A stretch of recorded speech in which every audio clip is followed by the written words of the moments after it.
त्याच पद्धतीनं जय किसान,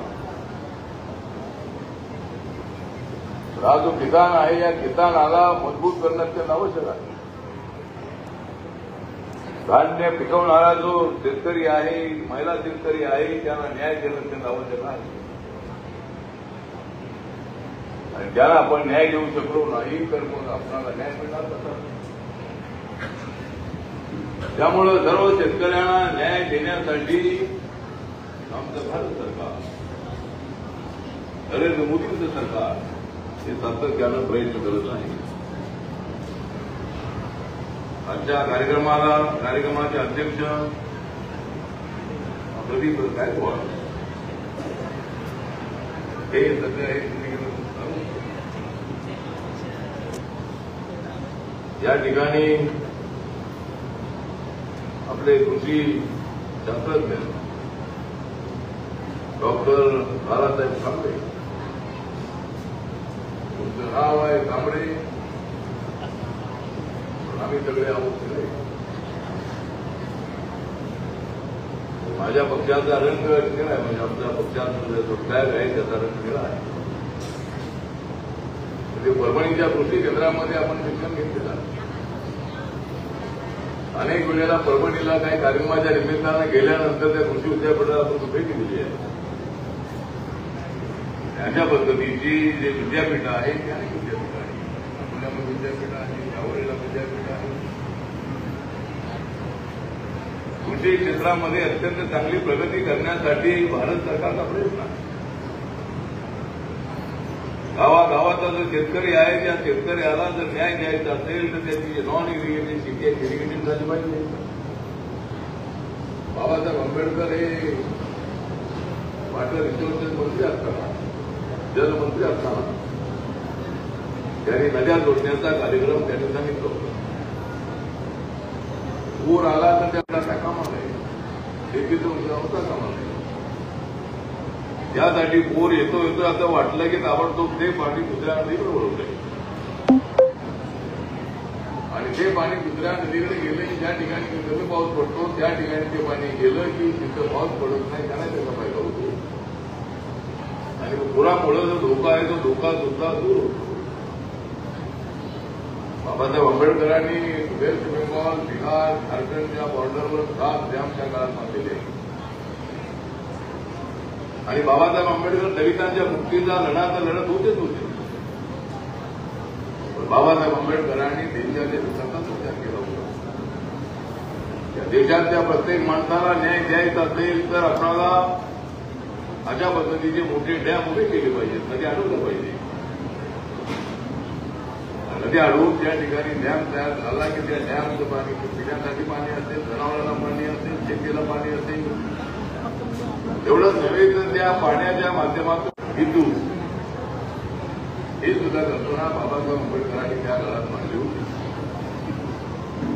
त्यामुळे आज अनेक डॅममधून वीज निर्मिती होते. अलीकडे सोलारच्या माध्यमातून सुद्धा विजेची निर्मिती आपण आपापल्या घरावर करतो. शेतीसाठी लागणारी जी वीज आहे ती वीज आपण शेतामध्ये तयार केली तर ऑटोमॅटिकली तिथं आपल्याला त्याचा उपयोग होतो. त्यामुळे सोलारची जी काही विद्युत उत्पादन आहे ते सुद्धा भारत सरकार. बाबासाहेब आंबेडकर हे शेतकऱ्यांचा विचार करणारे होते. सगळा देश जो आहे तो सगळा देश शेतकऱ्यांवरती अवलंबून आहे. ज्या ठिकाणी दुसऱ्या देशाची संधी 2022 मध्ये मला त्या ठिकाणी बोलवण्यात आलं होतं. प्राईम मिनिस्टर ऑफिसची बोलवलं होतं. 2 वर्षानंतर पुन्हा मला आपल्या केंद्रामध्ये आणि आनंदाची गोष्ट जी आहे की ते 500 शेतकरी उपस्थित आहेत. त्याच्यामध्ये जवळजवळ 250पेक्षा जास्त महिला उपस्थित आहेत. महिला शेतकरी जे आहे त्या महिला शेतकऱ्यांना जास्तीत जास्त आपण सगळी राहतो. अनेक वेळेला आमची भगिनी विधवा होते, अनेक वेळेला हार्ट अटॅकनी, आजारपणामुळे, कॅन्सरचा रोग हा शहरापेक्षा खेड्यामध्ये जास्त आपल्याला आढळतो. महिलांमध्ये जास्त आपल्याला हा रोग आढळतो. त्याचं कारण हे आहे की युरिया आणि अशा पद्धतीची नॉन ऑर्गॅनिक जी काय खतं आहे त्या खतांचा उपयोग केल्यामुळं आपणाला अशा पद्धतीचे रोग हे मोठ्या प्रमाणामध्ये होत आहेत. पूर्वीच्या काळामध्ये युरिया नव्हता. सगळ्या शेतकऱ्यांनी विचार करायचा आहे की कमी उत्पादन आलं तरी चालेल, पण आमच्या पिकामुळं कोणाचं नुकसान होता कामा नये, व्यापारी पडता कामा नये. त्यामुळे ऑर्गॅनिक जे शेतीसाठी लागणारी यंत्र आहे ते सुद्धा वेगवेगळी लोक घेतली. तर वापरायचं असेल तर चांगलं पीक लवकर घेण्यासाठी त्याला पाण्याची आवश्यकता आहे, खताची आवश्यकता आहे, फवारणीची आवश्यकता आहे, चांगल्या हवेची आवश्यकता आहे. हे सगळं कशाला आहे? शेतामध्ये झाडं असली पाहिजे, सगळ्या बांधावरांची झाडं असली पाहिजे.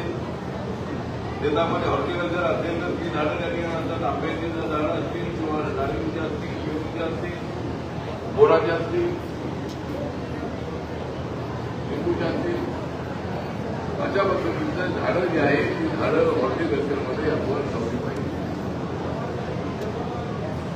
आणि आपली शेती समृद्ध करण्यासाठी, आपलं जीवन समृद्ध करायचं असेल तर शेती समृद्ध झाली पाहिजे. शेतीला समृद्ध करण्यासाठी पाण्याची आवश्यकता आहे. अजूनही महाराष्ट्रामध्ये नॉन इरिगेशन असणाऱ्या शेतीचं प्रमाण अजूनही मोठं आहे. पंजाबमध्ये गेलो, युपीमध्ये गेलो, हरियाणामध्ये गेलो तर ते पाणीच नाही. पण आपला महाराष्ट्राचा शेतकरी सुद्धा अत्यंत ऍक्टिव्ह आहे. मागच्या वेळेला प्रदीप गायकवाड यांच्या कार्यक्रमात अध्यक्ष आहे. मागच्या वेळेला त्यांना पंतप्रधानांनी अनेक शेतकऱ्यांना त्या ठिकाणी बोलायला सांगितलं. आपल्या काय अडचणी आहे त्या अडचणी सांगा हे त्यांनी विचारलं होतं. त्याप्रमाणे प्रदीप गायकवाड यांना त्यांनी मिळाली आणि पंतप्रधानांनी अत्यंत ऍक्टिव्ह आहे.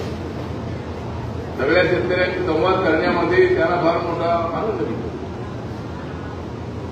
तो फक्त त्यांना ऐकून घेण्यामध्ये आनंद त्यांना मिळत नाही, तर त्यांनी सुचवलेले जे काही प्रस्ताव आहेत किंवा ज्या सूचना आहेत त्या सूचना अंमलात आणण्यासाठी स्वतः पंतप्रधान म्हणून ते अंमलात आणण्याचे प्रयत्न करतात म्हणून त्याला आनंद आहे. आणि पंतप्रधान हे शेतकऱ्यांच्यासाठी सातत्यानं काम करणारे आहेत. आज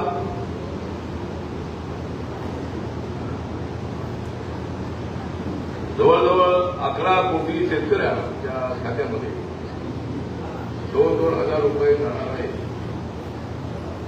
5 वर्षापूर्वी ही स्कीम सुरू करण्यात आली आणि प्रत्येक वर्षाला शेतकऱ्यांच्या खात्यामध्ये 6,000 रुपये ते काय फार आहे असं नाही.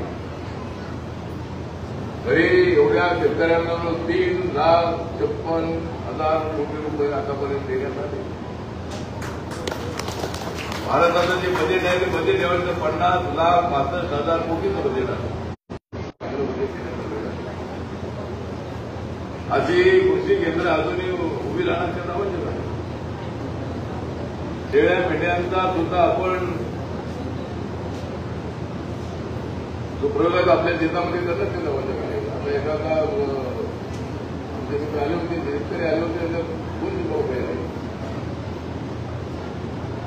आणि अलीकडे एक प्रधानमंत्र्यांची प्रधानमंत्री मत्स्य संपदा योजना ही सुरू करण्यात आलेली आहे. 50 लाखाची योजना आहे.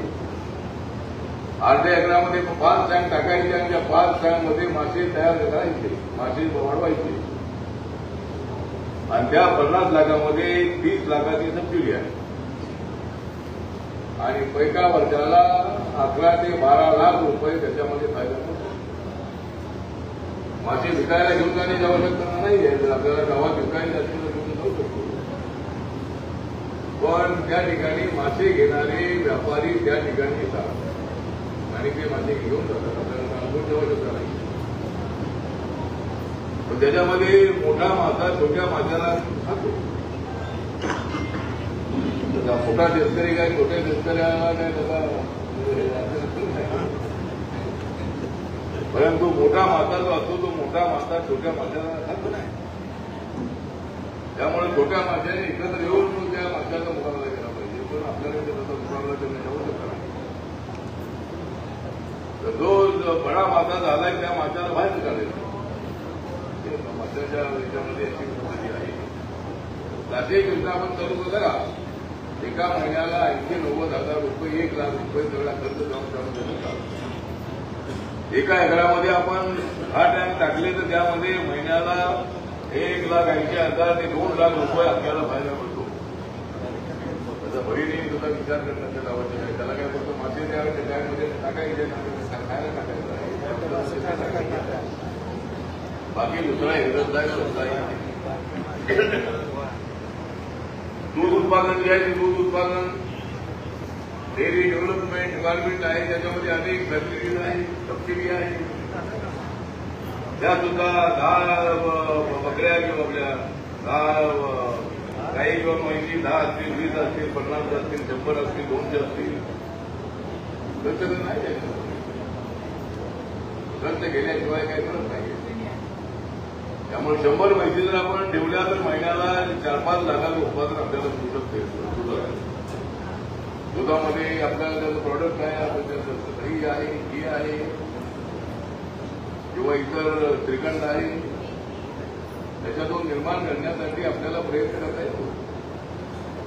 साध्या पद्धतीने शेतीला जोडधंदा जो आहे तो जोडधंदा आपण सुरू करण्याची आवश्यक आहे. आणि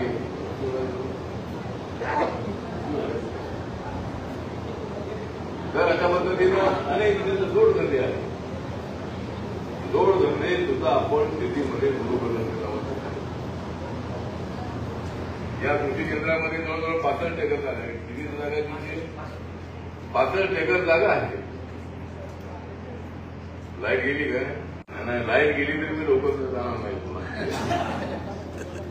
ठीक आहे, तर त्यांनी तर आहे, माईक चालू आहे.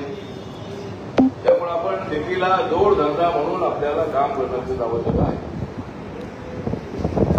आज या ठिकाणी जवळजवळ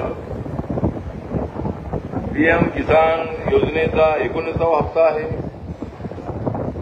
आणि जवळजवळ 10,000 शेतकरी उत्पादन कंपन्या ज्या आहेत त्या कंपन्या स्थापन करण्याचा संकल्प आज माननीय प्रधानमंत्री भागलपूर बसून करतात. आपल्याला मोठे दिसत आहे. त्या ठिकाणी नितीश कुमारजी त्या ठिकाणचे मुख्यमंत्री आहेत बिहारचे, आणि नितीश कुमार हे सुद्धा त्या ठिकाणी उपस्थित आहे. आणि माननीय नरेंद्र मोदीजी भागलपूरमध्ये आहे. मला आज त्या ठिकाणी मोहन यादव जे मध्य प्रदेशचे मुख्यमंत्री आहेत त्यांनी त्यांच्या भोपाळच्या कार्यक्रमाला मला बोलवलं होतं आणि आपण भोपाळमध्ये सकाळी यावं. सकाळी पंतप्रधान त्या भोपाळमध्ये होते, पण मला तिकडे मी जाण्याचं मला जाता आलं नाही. त्यामुळे मी सांगितलं की मी सोलापूरमध्ये जातो. सोलापूर जिल्हा माझा पूर्वीचा पंढरपूर लोकसभा मतदारसंघ आहे. 2 वेळेला खासदार म्हणून मी या भागातून निवडून आलेलो आहे. मला गावागावातल्या शेतकऱ्यांनी मतदान केलेलं आहे. मराठा शेतकरी, बहुजन शेतकरी, दलित शेतकरी, महिला शेतकरी या सर्वांनी मला 2 वेळेला पंढरपूर लोकसभेमध्ये निवडून देण्याची संधी मला त्यांनी दिली होती. अत्यंत जवळचा संबंध आहे. राजा सर्वदे आमचे महाराष्ट्राचे RBIचे अध्यक्ष आहेत आणि सोलापूर जिल्ह्यामध्ये आमच्या गावागावामध्ये दलित संघाच्या सामन्या होत्या, शाखा होत्या. आणि सोलापूर जिल्हा म्हणजे अत्यंत संघर्ष करणाऱ्या कार्यकर्त्यांचा जिल्हा. मला दिल्लीपर्यंत पोहोचवण्यामध्ये अनेक जिल्ह्यांचा सहभाग आहे. त्यापेक्षा कितीतरी पटीने जास्त सहभाग सोलापूर जिल्ह्यात आहे. सोलापूर जिल्ह्यामध्ये लोक मोठ्या प्रमाणावर आहेत. माझ्या सगळ्या आंदोलनाला उभे राहिले. मराठवाडा विद्यापीठ नामांतरासाठी सातत्यानं 17 वर्षे आवाज उठवला. भूमीला जमीन मिळावी म्हणून आम्ही आवाज उठवला. महिलांवरच्या अत्याचाराबद्दल आम्ही आवाज उठवला आणि त्याला साथ देण्याचं जे काम आहे ते काम सोलापूर जिल्ह्याने केलेलं आहे. अनेक जे मोर्चे आमचे निघाले ना त्याच्यामध्ये सोलापूर जिल्ह्यामधून विदाऊट तिकीट ट्रेनमध्ये भांडण करून अनेक वेळा टीसीची वाद करून कार्यकर्ते मुंबईला यायचे. अलीकडे तिकीट काढल्याशिवाय ते येत नाहीये. त्यावेळेला मात्र आंदोलनात जायचं, विदाऊट तिकीट जायचे आणि मी त्यांना सांगायचो की तुम्ही टीसीने अडवलं तर माझं नाव सांगा. तिकीटला पाहिजे असेल तर तुम्ही अडवलं त्याला करून घ्या, तुमच्याकडे तिकीट नाही. हजारो लाख मंडल आयोगाच्या शिफारसी मान्य करा यासाठी आमचं आंदोलन असायचं. एवढंच नव्हे तर मराठा समाजाला आरक्षण मिळालं पाहिजे. तरी मराठा समाजाला आरक्षण मिळालं पाहिजे यासाठी आमचं आंदोलन असायचं. आणि अनेक विषयावर आम्ही आंदोलन केली. त्याच्यामध्ये मला सगळ्या महाराष्ट्राने मोठं सहकार्य केलेलं आहे. त्यामुळे दिल्लीच्या मंत्रिमंडळामध्ये जाण्याची संधी मिळाली. तिसऱ्यांदा नरेंद्र मोदी पंतप्रधान झाले आणि मला सुद्धा तिसऱ्यांदा त्यांच्या मंत्रिमंडळामध्ये सामाजिक न्याय डिपार्टमेंटचं मंत्री बनण्याची संधी मिळाली. आणि जोपर्यंत नरेंद्र मोदी साहेब आहे तोपर्यंत मी काही तिथून हटत नाही. आणि नरेंद्र मोदींना हटवण्यासाठी सगळे एकत्र आले होते, पण नरेंद्र मोदी सदा ते हटणार नाही. हटवा, तुम्हाला लोकशाहीमध्ये अधिकार आहे. लोकांसमोर जा, आमच्या विरोधामध्ये प्रचार करा. पण एवढा मोठा प्रचार करूनही मागच्या वेळेला सरकार त्यांचं आलं नाही. तर ठीक आहे, तो काही मी राजकीय विषय मानत नाही. पण आम्हाला सत्ता मिळालेली आहे, ज्याला बहुमत मिळतं त्यांना सत्तेवर येण्याचा अधिकार आहे. आणि नरेंद्र मोदी हे अत्यंत ऍक्टिव्ह असणारे अशा पद्धतीचे ते मंत्री आहेत. या ठिकाणी आपले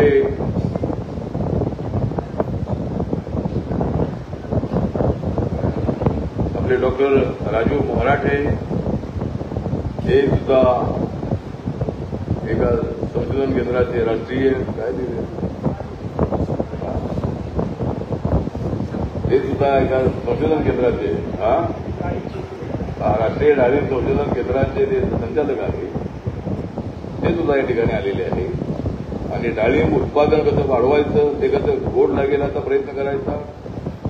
डाळिंब उत्पादन हे एक्सपोर्ट कसं करायचं या संबंधामध्ये त्यांचा अभ्यास आहे. आणि अशा पद्धतीनं सर्वजण आपण या ठिकाणी उपस्थित आहात. आणि अत्यंत चांगली गोष्ट आहे की आज या ठिकाणी हे कृषी केंद्र जे आहे त्या ठिकाणी आपल्याशी संवाद साधण्याची संधी मिळते आहे. आणि या ठिकाणी 1919ला मी अगोदर सांगितलं की ही स्कीम सुरू करण्यात आली आणि त्याला आता 10 वर्षे पूर्ण होत आहे. त्यामुळे नरेंद्र मोदीजी हे शेतकऱ्यांच्या बाजूला उभे राहणारे आहे. आणि आतापर्यंत मी अगोदर सांगितलं की 3,43,000 करोड एवढी पैसे वाटण्यात आलेले आहेत. आणि पुढच्या काळामध्ये 3,67,000 एवढे पैसे शेतकऱ्यांना देण्याचा आमचा प्रयत्न आहे.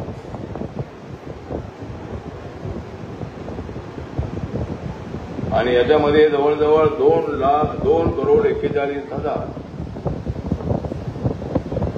जे 19वा जो हप्ता आपण देतो आहोत त्याच्यामध्ये 2,41,000 एवढ्या महिला किसानांचा त्याच्यामध्ये सहभाग आहे. 2,41,00,000 एवढ्या महिलांना त्याच्यामध्ये शेतकऱ्यांना हप्ता मिळणार आहे.